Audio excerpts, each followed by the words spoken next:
Então tem que haver harmonia entre esses três poderes, ok?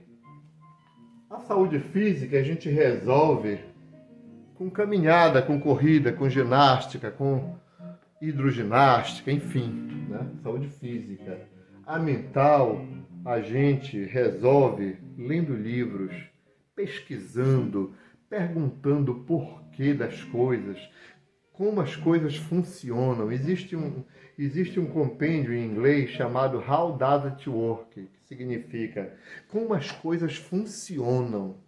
Então, nós temos que saber como é que funcionam as coisas, porque a partir do momento que a gente aprende como é que as coisas funcionam, a gente pula para o terceiro pilar, que é o espiritual. Se você compreender o Criador como sendo um mágico, olha só o que eu estou dizendo para vocês, um mágico, aí a gente vai viver no reino da Vila Encantada, nós vamos viver num conto de fadas. O Criador é trabalho. Ele não faz nada assim, como diz o Gênesis. Lógico, o Gênesis fala de uma maneira que seja, que a gente entenda, mas aí as pessoas acabam levando para o conto de fadas, né? Faça-se a luz, faça-se os animais. Não, não é assim.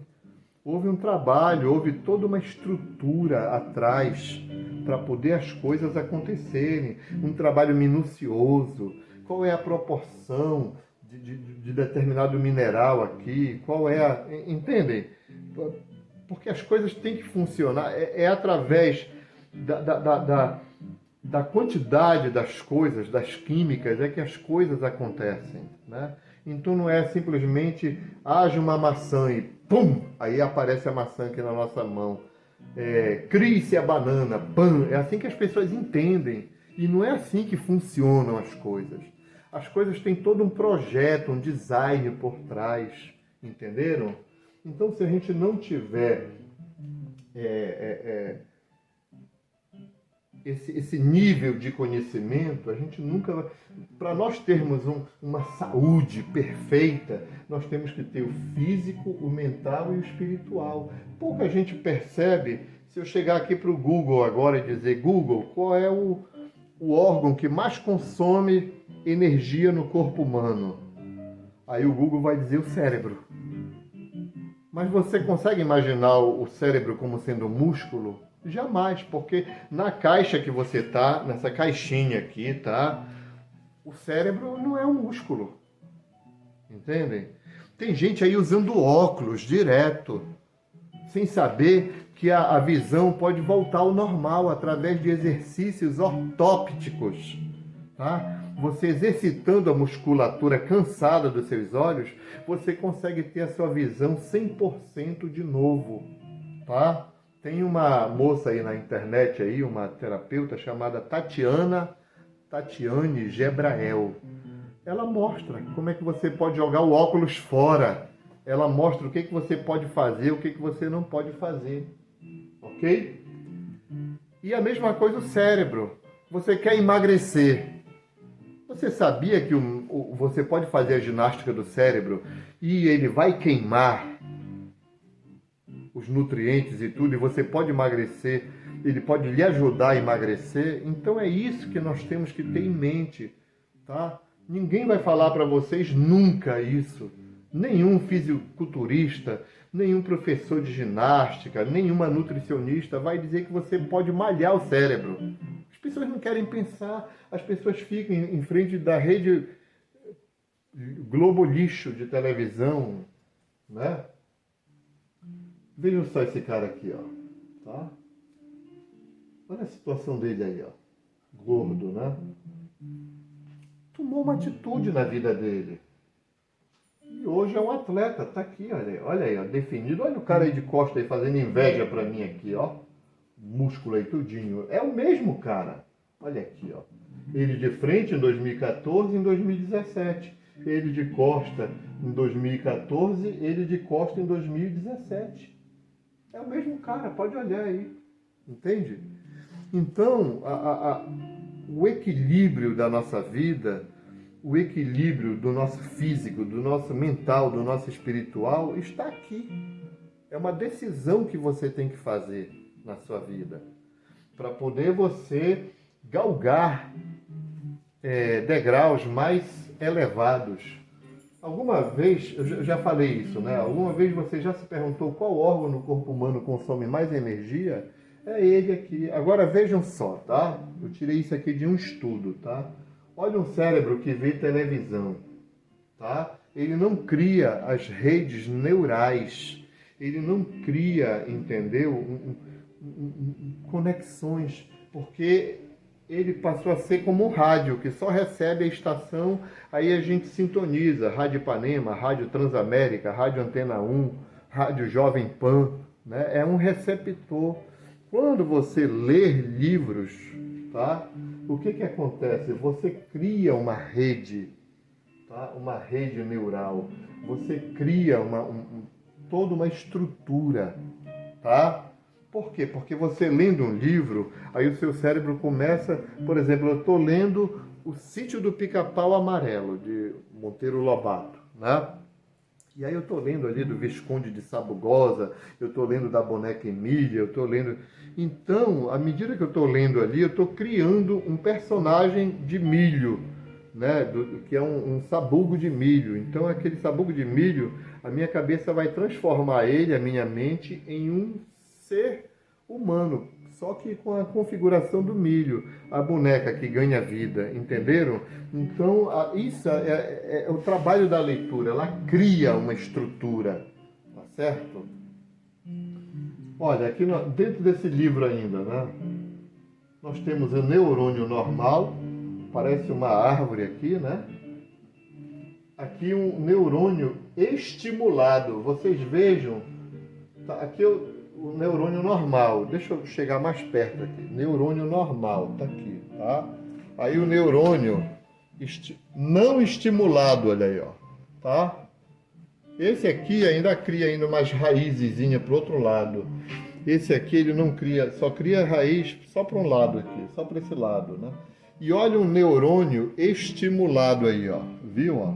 Ele cresce, né? Quanto mais você usa a mente, quanto mais você usa a cabeça, mais ela lhe devolve, mais você fica inteligente. Então, em outras palavras, nós temos um processador que a gente desenvolve inteligência, mas a inteligência é algo também que a gente aprende, tá? A gente aprende a desenvolver, ok? Aí você diz assim, mas eu não consigo, me disseram quando eu era criança, é burro. Será que estavam certos? Como nós podemos provar nosso valor, né? Reconhecendo a nossa condição de escravidão e cegueira em todos os campos, aqui no caso espiritual. Ok? Então, se você analisar, dentro desse cérebro, dentro dessa cabeça aqui, existe uma prisão. Aquela caixa, né? Tá aqui, a pessoa está aprisionada, a mente não voa. Se não fossem os irmãos Wright, se não fosse Santos Dumont, ninguém voava até hoje. Porque tiveram que existir esses caras, Ícaro, né, da mitologia, né, para provar que é possível as coisas. Tá certo que Ícaro, a cera derreteu, né, lá na história mitológica, né? Mas vocês estão entendendo? Quando você permite que a mente voe, que a mente, sabe, alce altos voos, aí fica tranquilo, fica mais, né? Entendeu? Continuando, né? Naturalmente, é claro que toda prisão precisa de uma chave para que nós possamos usufruir plena liberdade, né? Então, já ouviram falar esta expressão assim? Olha, eu vou te dar o benefício da dúvida, tá? O que é o benefício da dúvida? Nunca ter certeza de nada, porque a sabedoria começa com a dúvida. Então o cara vem para mim dizer que o feijão milagroso que custa R$1.000, feijão ungido, é o feijão que vai me trazer a saúde de volta dessa fraudemia que está aí, né? Gente, se eu não duvidar dessa conversinha que está sendo arriada aqui no meu ouvido, eu vou ser escravo a vida inteira. ok? Então a coisa começa com a dúvida. Por isso a expressão, vou te dar o benefício da dúvida, porque através da dúvida é que existe uma ação, existe uma atitude, existe um crescimento, ok? Então quando todos pensam igual, é porque ninguém está pensando, né? O objetivo meu aqui não é que você pense igual a mim, o meu objetivo é que você pense, ok? Então vou trazer para vocês um questionamento agora. Será que o país, a Constituição, será que o Estado dá um réu ao ser julgado algum tipo de direito à defesa? Claro que ele dá, né? Claro que sim, a começar pelo direito de um julgamento. Ele poderia ser executado ali mesmo. Tu matou, então agora tu vai pagar. Pum! Mas não, ele passa por um julgamento. Já é um direito que ele tem, que ele nem deveria ter, né? Mas o Estado dá o direito a um julgamento, né? Ele matou. Todo mundo tem testemunha, mas ele tem que passar por todo esse processo, ok? Então existe um povo que durante dezenas de séculos foi acusado, condenado pelos poderosos, perseguido, violentado de todas as formas, sem ter o direito sequer a um julgamento. Simplesmente disseram, vocês não prestam, vocês são câncer da humanidade e vocês têm que ser destruídos, né? Mais uma vez eu pergunto a vocês, a gente não pode mudar o mundo, mas a gente pode mudar o nosso mundo. E quando a gente muda o nosso mundo, a nossa cabeça, tudo ao redor acompanha essa movimentação, essa mudança, né? Mas a pergunta que eu faço para vocês, se vocês estivessem no lugar desse povo, vocês gostariam de ter uma chance de se defender e apresentar os seus argumentos? Né? A pergunta que não quer calar, por que ninguém se preocupou em ouvir os argumentos desse povo? É justo condenar uma nação que já dura 2000 anos nessa condenação?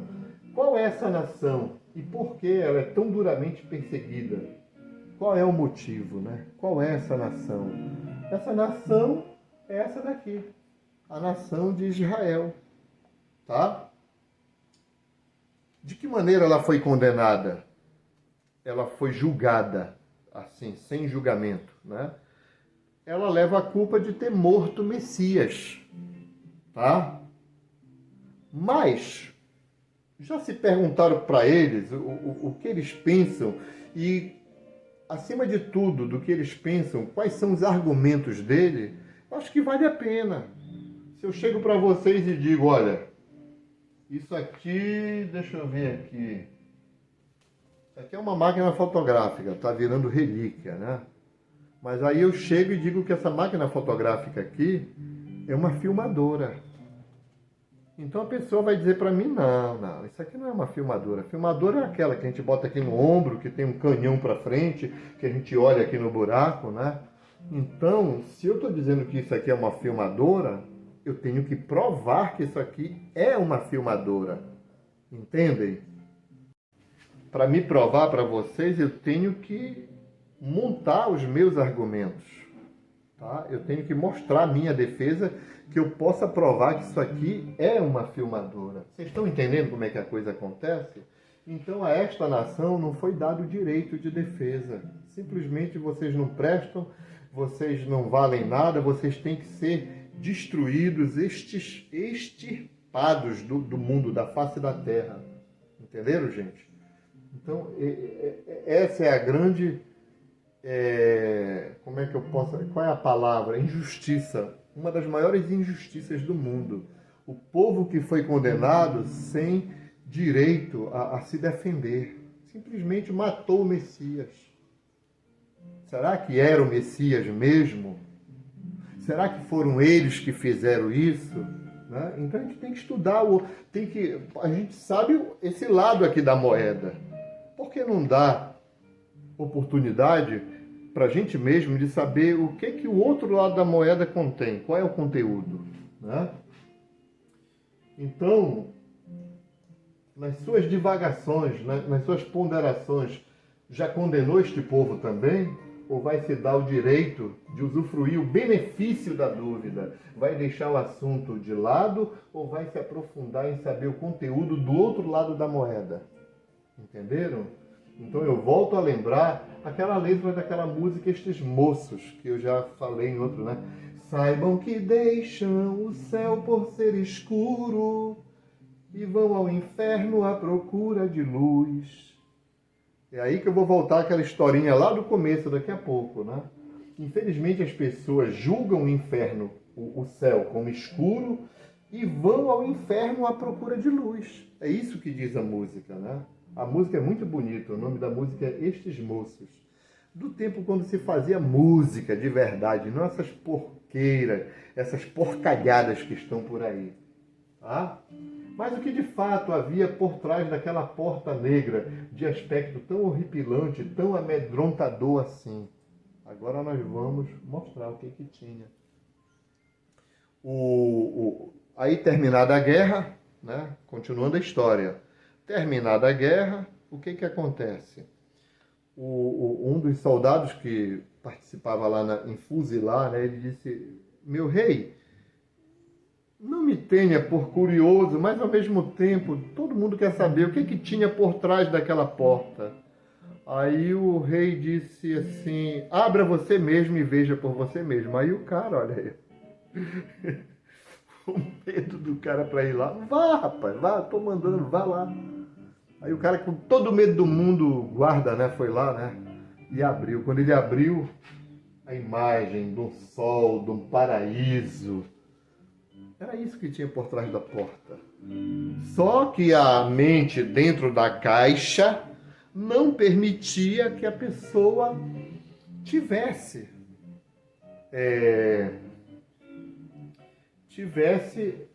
a oportunidade de olhar o outro lado. Por quê? Porque a pessoa só olha a embalagem. É como diz um amigo meu, Dr. Pablo, as pessoas se deixam levar muito pelos olhos, pela vista, e esquece de compreender que por trás daquele invólucro pode haver uma grande surpresa. Até as mulheres que são baixinhas, né, elas dizem assim: não importa o tamanho, o que importa é o conteúdo da embalagem, né? Para elas não perderem também para as autonas e tudo, né?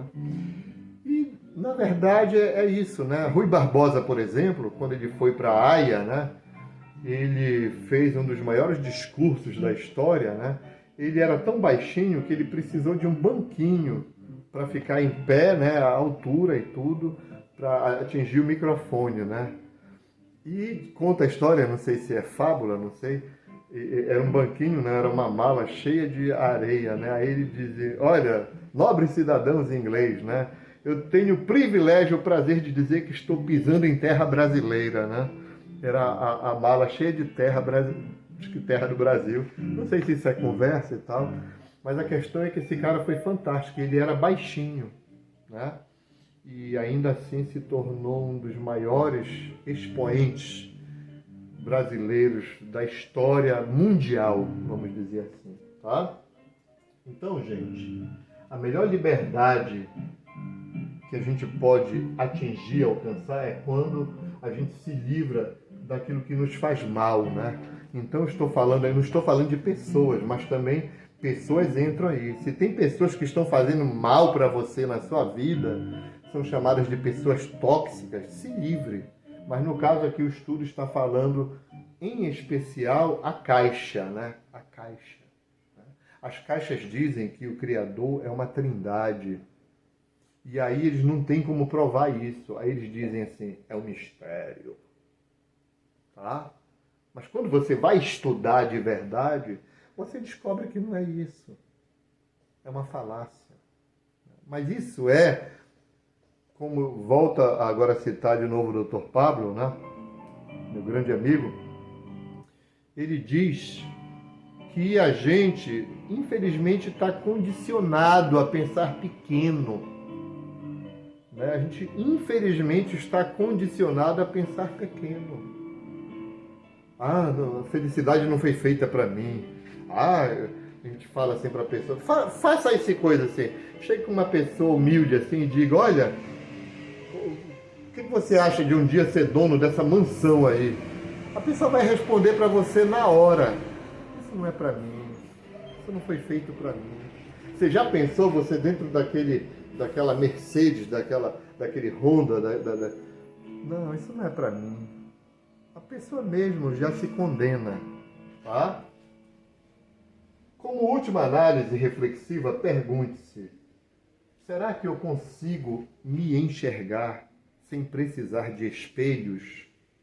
Ou será que eu só consigo me ver na presença de um espelho? Faça essa pergunta para você. Existem pessoas que, apesar de só terem uma metade do cérebro, gente, eu estou falando aqui a cabeça, a metade é oca e a metade é cheia, né? São as pessoas que infelizmente tiveram que operar a metade do cérebro, então não tem um lado do hemisfério, né?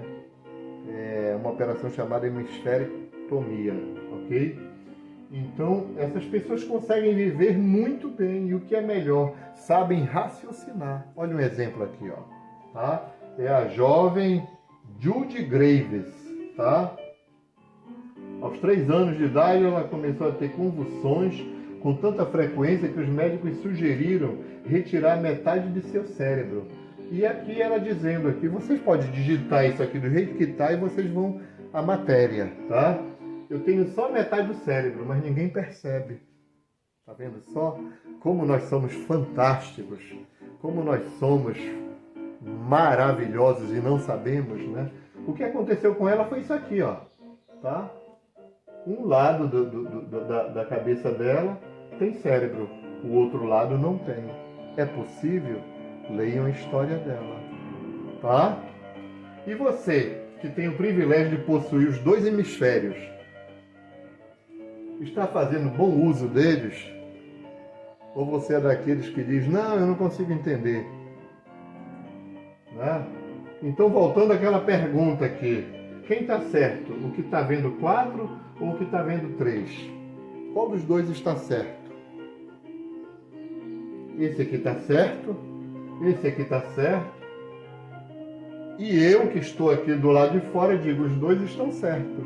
Mas por que eu posso dizer isso? Porque eu estou usando a minha visão periférica. Eu estou usando a mente, eu estou pensando, eu estou analisando. Eu não posso chegar e dizer esse aqui está errado, mas esse aqui está certo. Ou esse aqui está certo e aquele lá está errado. Não, os dois têm razão. Os dois estão corretos, né? Mas eu só posso fazer isso, eu só posso emitir essa minha opinião agora aqui. Por quê? Porque eu tenho uma visão panorâmica, completa de tudo. Tá bom? No próximo estudo, nós vamos analisar como é que aconteceu essa bagunça na nossa cabeça. Como foi que aconteceu o suicídio do crescimento pessoal quando a gente era criança. E de que maneira a escola oficial nos impediu de desenvolver a capacidade de pensar por nós mesmos. Porque esse era o objetivo da escola. Era nos preparar para o mundo, tá? E é isso que vai ser o próximo estudo nosso, tá? Gente, muito obrigado pela atenção de vocês, né? Eu espero que esse vídeo ele esteja contribuindo para que vocês possam entender que o nosso caminho, a nossa vida, somos nós que fazemos. O volante que dirige os nossos caminhos, o nosso carro, o nosso iate, não importa o que seja, a nossa bicicleta, tem que ser dirigido por nós e não pelos outros, tá?